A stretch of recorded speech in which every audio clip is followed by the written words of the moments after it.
The Trans-Pacific Partnership (TPP) may not be dead in the water, but it's struggling to stay afloat now that Senate Majority Leader Mitch McConnell of Kentucky has said he's not willing to serve as its lifeguard. McConnell said he will not bring the TPP up for a vote in the Senate this year.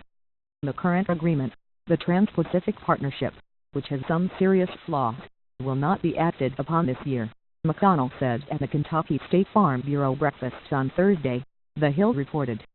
The Obama administration's signature trade deal to establish regulations between a dozen countries in the Pacific Basin has been largely negotiated in secret.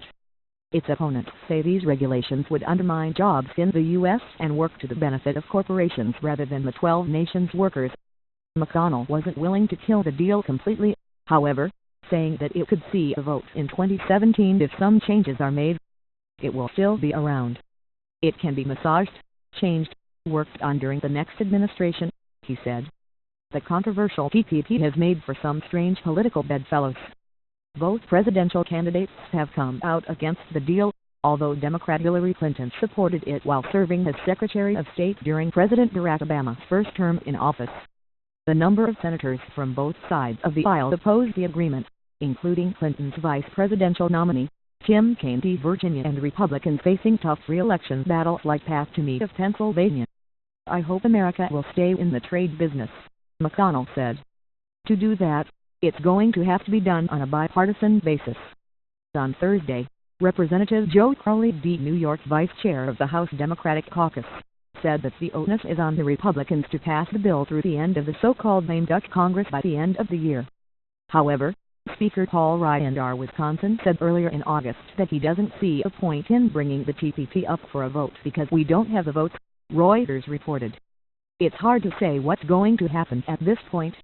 I think, quite frankly, that the onus is not on the Democratic caucus, Crowley said at an unrelated press conference in Long Island City. I think that the number of votes that are there that are known is roughly about 27. Really, the onus is on the Republicans. They control the House of Representatives. Do they have the votes to pass? At this point, I do not intend to support the legislation. The TPP has also strengthened divisions between typical foes. Last Thursday, UPS CEO David Abney threw his weight behind the deal. It's going to create jobs. It's going to create opportunities. It's good for companies, employees, and our country, he told Fox Business Network. The U.S. International Trade Commission said it would be positive from a financial standpoint, that it would increase exports and that it would increase jobs.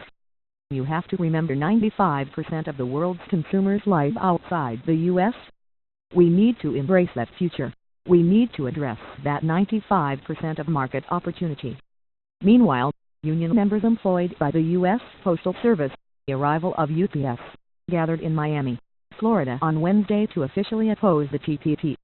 Although McConnell helped Obama muscle the related trade agreement, the Trade Promotion Authority (TPA) through the Senate last year, he's not sure he wants to put himself in the same position with the TPP.